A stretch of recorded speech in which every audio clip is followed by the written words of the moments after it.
بلوچستان میں بڑھتی ہوئی دہشت گردی کے مسئلے پر پارلیمنٹ کی قومی سلامتی کمیٹی کے اجلاس کے دوران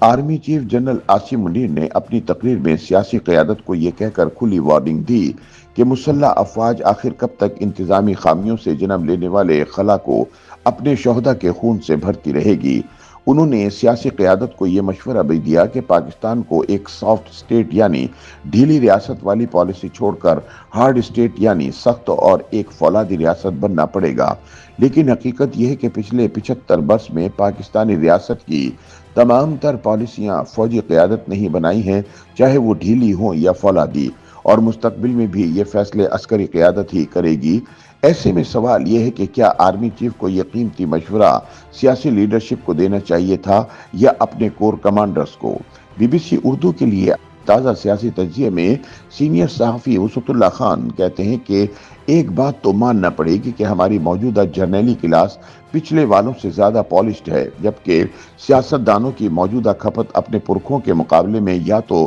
کم پڑھی لکھی ہے یا پھر اس نے اپنا علم و فضل خفیہ رکھا ہوا ہے اور اس کا فوٹو کاپی سوچ پر گزارا ہے۔ ان کے مطابق ہماری سیاسی کلاس چونکہ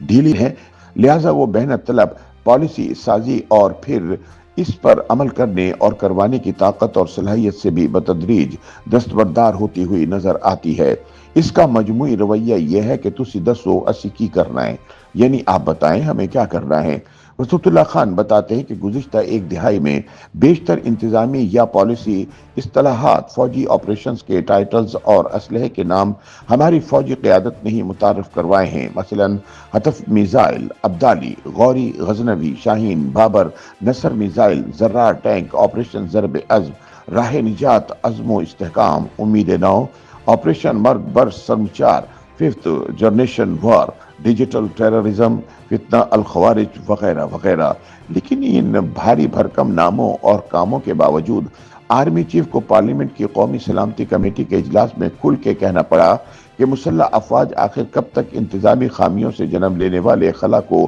اپنی قربانیوں اور شہداء کے خون سے بھرتی رہے گی اور ہمیں ایک سافٹ سٹیٹ کی سوچ سے نکل کر ہارڈ سٹیٹ بننا پڑے گا۔ وسعت اللہ خان کہتے ہیں کہ جنرل صاحب تو بس اتنا کہہ کر چلے گئے، مگر مجھ جیسے صحافیوں کو وقت آ پڑ گیا کہ یہ سافٹ اور ہارڈ سٹیٹ کیا بھلا ہوتی ہے۔ گوگل کی معرفت اے آئی سے رجوع کیا تو اس نے بتایا کہ سافٹ سٹیٹ طوائف الملوکی کو کہا جاتا ہے، جہاں قوانین کاغذ پر تو موجود ہوتے ہیں مگر ان پر عمل کوئی نہیں کرتا۔ ایسے میں کرپشن کی وجہ سے ریاستی عملداری کھوکھلی ہو جاتی ہے۔ ہر طاقتور فرد، جماعت اور ادارہ خود کو فن خان سمجھتا ہے، چنانچہ اس ریاست کی اپنی آبادی اور علاقے پر گرفت ڈھیلی پڑ جاتی ہے۔ یوں ریاست بالآخر غریب کی جورو میں تبدیل ہو کر سب کی بھابی بن جاتی ہے، اور سب کی بھابی کے ساتھ جو ہوتا ہے وہ ہم سب جانتے ہیں۔ وسعت اللہ خان مزید بتاتے ہیں کہ آرمی چیف نے سافٹ سٹیٹ کے علاوہ دوسرا لفظ ہارڈ سٹیٹ استعمال کیا۔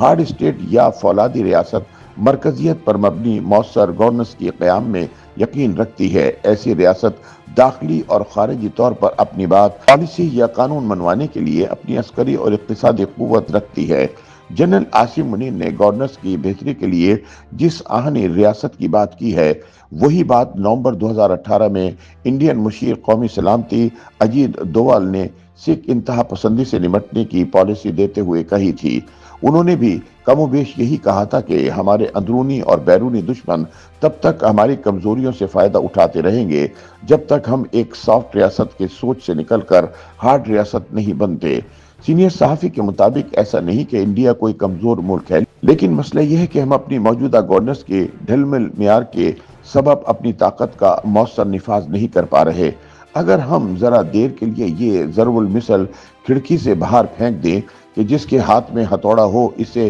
ہر شے کیل نظر آتی ہے، تب بھی ایک تیسری سوچ پرکھنے میں کیا حرج ہے؟ اس سوچ کے مطابق اگر سافٹ اسٹیٹ کو بدنظمی اور طوائف الملوکی کا ذمہ دار قرار دیا جاتا ہے تو ہارڈ اسٹیٹ کی اینٹی بایوٹک ایک اور انتہا ہے جس کا مسلسل استعمال وائرس کے ساتھ ساتھ مدافعتی نظام کو بھی کمزور کرتا چلا جاتا ہے۔ اس کا مطلب یہ ہوا کہ ریاست کو اپنے مجموعی انتظامی رویے میں لچکدار اور عملیات پسند ہونا چاہیے، کیونکہ آپریشن اور بعد از آپریشن مریض کی دیکھ بھال کی یکساں اہمیت ہی کسی ریاست کے دیرپا صحت کی ضامن بن سکتی ہے۔